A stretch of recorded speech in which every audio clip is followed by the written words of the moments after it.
You're listening to the Deltek Podcast, the show for leaders in project-driven industries where the stakes are always high and the margin for error is zero. In every episode, we bring you the data, the experts, and the insights that help you lead with speed, clarity, and control. Now, let's get into it. Welcome, everybody. I'm Katja Obstgarten, and today I'm joined by someone who's always bringing clarity to chaos, Deniece Peterson, Deltek's VP of Federal Market Analysis. She's carved out some time to chat with us, literally and figuratively, given the DC weather. So I am thrilled to have her here. Today, we're going to focus on GovCon 2026 Unpacked, driving change in policy, technology, and procurement. And there's a lot to get into. But before we do that, Deniece, would you please introduce yourself and share a little bit about the lens you bring to the federal market?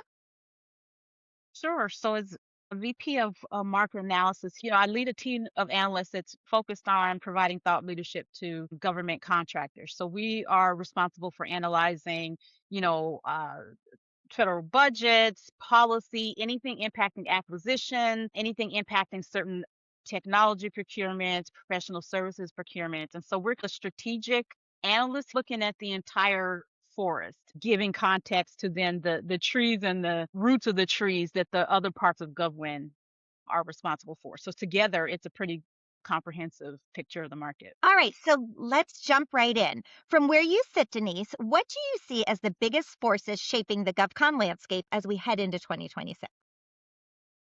Oh gosh, if we look back at 2025, there are many kind of parallel and competing forces shaping the market. I would say the biggest ones are really around acquisition reform. And so there's a lot of things that kind of fit under that umbrella, from, the FAR 2.0 or the revolutionary FAR overhaul effort that's really kind of simplifying and changing the rules and how contractors engage with agencies. And that adds in some additional complexity in the way that has evolved. We have kind of the newish role of GSA in terms of, especially for IT contractors, but all kinds of contractors across the board that provide kind of those common goods and services. That landscape that we had already seen evolving with category management is kind of got fueled significantly with some of the things, policies that came out. Gosh, DoD is kind of similarly kind of evolving, looking at acquisition form and the unique requirements they have, the federal workforce. I mean, it goes on and on. So, I was telling someone there's no part of the contracting ecosystem that has gone unchanged. And so for 2026, we now are in that phase of like where the policy and the strategies for policies was 2025, and 2026 is now like, okay, these things are in place now. We're meeting the road. This is kind of the first year of really understanding what this new normal looks like. Thank you so much for that context. So speaking of new normal, shutdown threats seem to be part of this annual rhythm now. So let me ask you this. What should contractors be doing to stay prepared, regardless of whether or not a shutdown actually hits? I think shutdown preparedness is really all about kind of portfolio and pipeline risk analysis. So whenever there's anything that interrupts the flow of funding or the compliance requirements, or the types of contracts that agencies are going to be putting out there needs to be this continual risk assessment, which it's probably more frequently needed now than in previous years, right? Because so many things are changing. So really the preparedness is, whenever there is a shutdown or a continuing resolution or something, looking at how does this impact our portfolio? So that's the stuff we already have, the contracts that we're running now. Does this change compliance requirements and reporting, who we report to, what the funding looks like, long term, all of that. But then also the new stuff they're pursuing, the pipeline. Does this change? Are there changes to an agency's acquisition strategy that changes what this requirement looks like now? Are there new requirements emerging that will change what the government is asking for? So during a shutdown, you really have to think about, okay, how do I approach this bid during a shutdown? And the answer is you meet all the deadlines. You act like the shutdown hasn't happened when it comes to pipeline. But when it comes to portfolio, you really have to look at the type of work. Is the type of work in the mix of that? Are there some work that's exempt. And so your engagement looks different if you're exempt, because that means you can continue to do the work and then work on getting paid for that once the shutdown is over, versus you're not exempt. You have to shut everything down, and now you have to deal with, what do I do with my employees to kind of keep them engaged, and is there somewhere else I can put them? So unfortunately, a lot of companies in the market have had a lot of practice in preparing for shutdowns, but I think some get caught off guard. And I always say, if you stay ready, you don't have to get ready. So I think this ongoing, consistent, and frequent assessment of portfolio and pipeline risk has to be, that has to be a well-oiled machine, because especially when you have a lot of uncertainty and ambiguity in the market like we do now.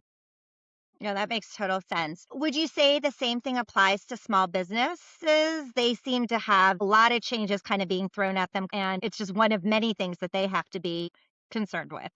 Yeah, I would say with anything that we talk about, down, acquisition reform, all of that stuff, there is a special concern for small businesses, because depending on what it is, they have to kind of figure out with their limited resources how to navigate that, how to weather storms, how to kind of keep the machine going during a shutdown, how to get information from primes during different, a shutdown, or changes in prime strategy and all of those things. So yeah, the market in general is more challenging for small businesses, just because they have to balance, like, they're smaller, so they're more agile and they can pivot faster.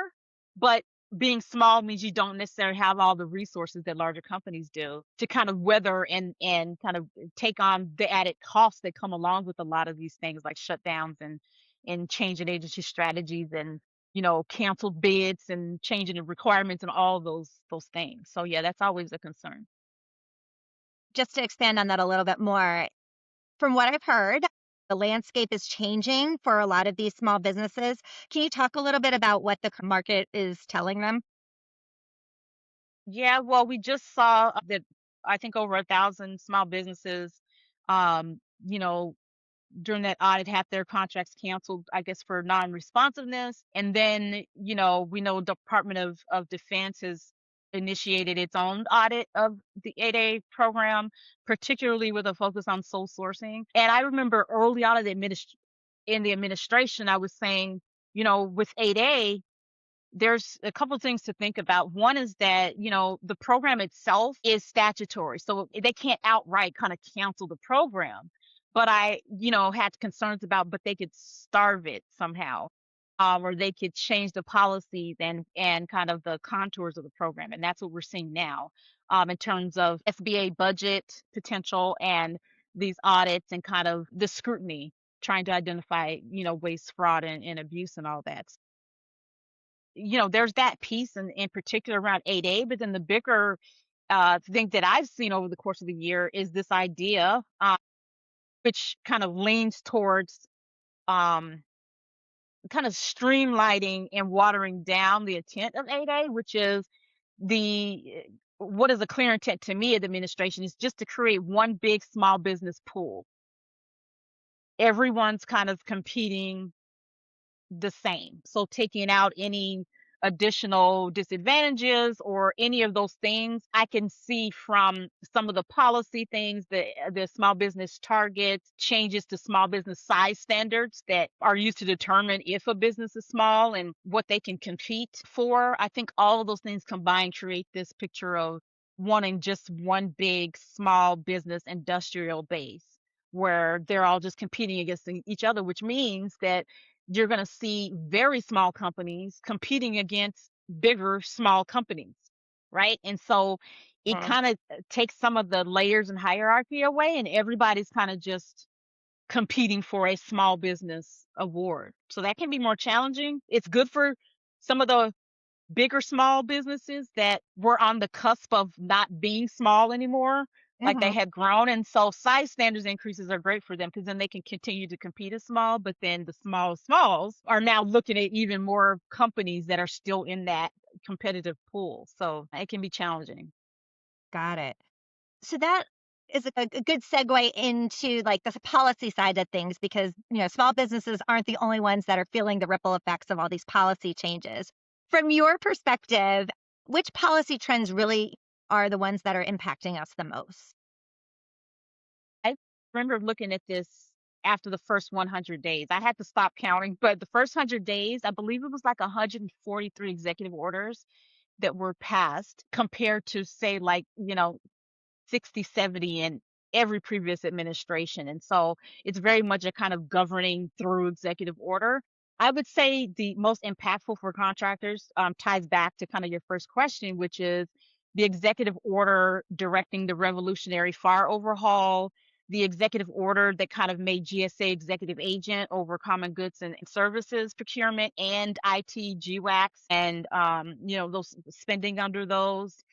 Um, there was one that kind of really set the stage for DoD and their acquisition reform and setting a lot of parameters around cost and milestones and staying on schedule. And so there's been a lot of all at the same time. I think just the acquisition framework that we were used to before 2025, every corner of that seems to have been shifted around. So I would say those are kind of the big ones. I would say some others, depending on where a contractor lives, and where their funding comes from. But any executive orders that kind of pushed agencies to look at spending. So some of the creation of Doge really had an impact. And although the formal Doge institution is no longer, Doge is kind of embedded in every agency still. So, and that idea and the concept behind Doge of like close scrutiny of spending and quick terminations and all of that is still around. So I would say those have been significantly impactful for contractors and kind of the cornerstones of what acquisition looks like now. Total sense. Um, we know that policy is only one piece of, this whole puzzle, right? So as we think about some of the things that came about, especially from Doge, there's this need for technology modernization. So especially around AI, and that it's accelerating, both on the agency side and on the contractor side. Where do you see AI making its biggest impact? Yeah, I think for government, the biggest impact is there's a lot of policies in place now to try to speed up adoption of AI in federal agencies. And I think two benefits, obviously, and this is not new to this administration, but the idea of AI kind of being able to augment and speed up, mission initiatives and the data needed to make mission and strategic decisions. That was kind of already in place. So I see that ramping up with a lot of the policies of this Trump administration did kind of loosen up some of the, I guess, the strictness, so to speak, of the Biden administration policies when it came to this. So the idea is to make it easier for agencies to adopt AI. And there's also programs like OneGov and GSA that has set up contracts to make it easier for agencies to, quickly get some kind of AI. So I think that the mission part is one thing. I think AI is also going to be really important for automation because of the, reduction in force and the deferred resignation and kind of the major decline in the federal workforce. And so the mission's still there. So now you have to look at, well, how do we meet these mission with fewer people? So I think on the government side, it's really speeding up adoption. Part of kind of the guardrails around that, though, for contractors that sell AI to the government will be around kind of data integrity that's being used to train AI on, but also security. And so I think any, push for that has to kind of marry those two things to the mission in order for it to kind of be an attractive investment for government. And then switching to contractor side, so we asked contractors a lot about this in our annual Deltek Clarity report, which will be coming soon. But what we continue to see is that contractors are continuing to invest in AI across most functions of their business. From business development into their own procurement, HR, across the board. Um, So I think we're going to continue to see that, but there's this interesting intersection, especially when it comes to BD and AI, of what to invest in, how to invest in it, and making sure there's clear assessment of the risks of how they use it. So we think a lot about that. We've got an AI proposal tool coming, and a really sharp lead on that project to really think about that space of like using AI to be able to respond to proposals faster and pull in more information to make those responses more robust and comprehensive, but also in a way where the government doesn't look at that and think that AI did the bidding and not the contractor, right? You have to maintain that authenticity that this is us, and AI was the support for that, and also the just the tactical stuff of making sure that there's a high level of due diligence when they do use it, that they're not just running with whatever AI says. As great as it does mess up sometimes. So just a lot of due diligence and making sure that, you're checking everything that you're using from AI. And then one small other piece of that was interesting that we saw with a big contract like NASA's SOUP, where, and I don't know, this may become standard across many agencies where, NASA said, hey, if you're going to use AI for your bids, there needs to be transparency. Where did you use it? How did you use it? And we may see more of that request coming up in RFPs, because the government knows contractors are going to use it because they're using it, but they want to be very clear about what are you using it for. Mhm. So I think there's opportunities and risks there. So contractors have to really be on top of really thinking that out. And then on top of that is figuring out really good metrics to determine whether AI is working. Is it worth it? Is it working well for them? Is it driving the efficiencies that they're looking for? Well, it just feels like a natural extension. I mean, you go from a reduction potentially in workforce and resources, and then you have this wave of tools that everybody is using to help, speed up efficiency and productivity. So it feels like it's almost like it has to happen in the government, which hasn't always been the case, right?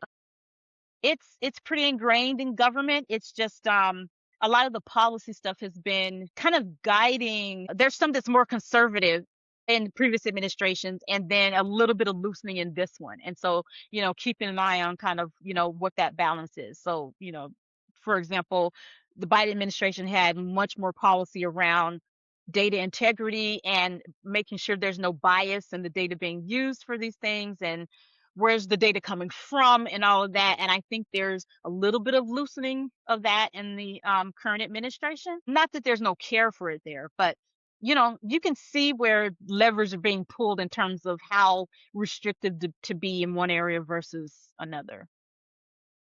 Just kind of touching on the automation piece a little bit more. When it comes to the procurement landscape, you mentioned AI proposal tools. What other market trends or technologies do you think will have the biggest influence on competitiveness this year?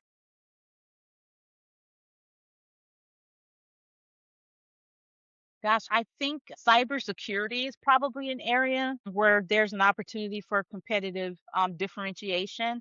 I mean, we have, CMMC, that's been around for a few years, but I do think that there's, even though it's required for some companies, there's different tiers to it, of course. I won't go into all that, but it's required for DoD. But I think that there's still an opportunity to kind of show above and beyond to set themselves apart. And then also the civilian side of the government doesn't have kind of a formal CMMC type thing, but they're definitely watching. And so even if, CMMC level security isn't required in the same way as it is in defense, showing that you have that capability on the civilian side is definitely, something special there. So whether you're selling cybersecurity or you're selling something else, there's still a cybersecurity expectation in the government. So whatever you're doing, whatever you're delivering, there should be a kind of security by design component to that. And I think, the technologies around that are something that we're going to continue to see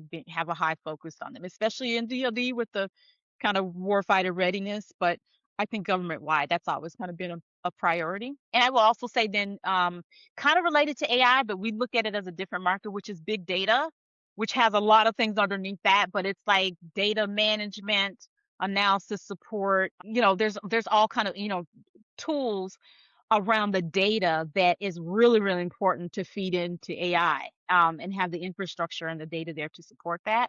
And some agencies are further along than others when it comes to that. So that's why we kind of see different pace of AI adoption.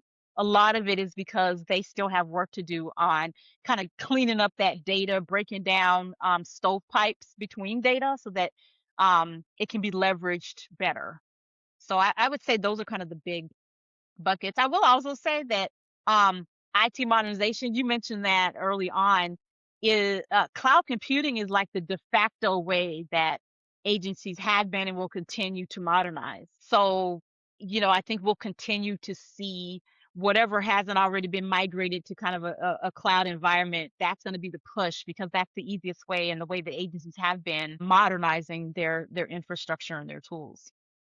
Historically speaking, I know there's been a lot of challenges with moving to the cloud for folks who deal with the government. Are you seeing changes there to make it easier? I mean, there's tons of challenges to migrating to the cloud. I think one of the biggest ones has been that there is a lot of stovepiping and kind of data and software reconciliation that has been ongoing for a while, where, there's such fragmentation that they have to kind of do this audit to figure out, okay, what do we have? What do we really need? What should go into the cloud? And so that takes a lot of time. I mean, Army has been doing that for, a while, and many other agencies as well. And also, I think just the culture in the government where you have you do have aging infrastructure, and there's a risk aversion because when you are migrating, the government approach is we have to keep both of these things running at the same time until we are completely confident that the cloud can handle everything we need to handle. And there's fear, and risk of, mission failures or whatever. And so sometimes there's more cost involved, and that's a fear and lack of resources when they know there's a certain period of time where we need to have the legacy stuff running with the cloud and new stuff. Yep. Totally makes sense. Well, I know we've taken up a lot of your time today, and I really appreciate it. If you could leave our government contractor leaders with one piece of advice going into this year, looking into your crystal ball, what would you tell them? Don't be caught off guard. So this means you have to stay aware of all of these developments and changes. And lucky for you, that's what government does. That's our job. But I think that, preparedness is going to be really important. And even if they just focus just on one piece of what's going on, I would say understanding the FAR revision is critical, not just because there's changes, but because so much of what in the past was required is now at the discretion of contracting officers. And so what that means is that each customer that they have may approach agency to agency approaches to acquisition may be different. Within an agency, bureau to bureau may be different. Within all of that, contract to contract could be different. That's a lot more work for contractors to figure out, okay, how is this particular contract going to move forward? Because the discretion that the CO and the agencies have to how they're going to move forward that acquisition requires you to kind of almost, you kind of have to tweak many different levers, contract to contract. It's the same world of like, I know this department, worked with them for a long time, everything's the same. It's not. They're changing as well. And even the contracting officers that used to give you that comfort may not even be there anymore. So I would say preparedness in terms of really, really getting a tight handle on what their agency customers look like now from all angles, mission, workforce, operational priorities, all of the things. That customer intel is going to be critical moving forward.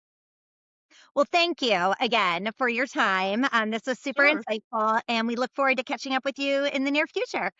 Thanks for having me.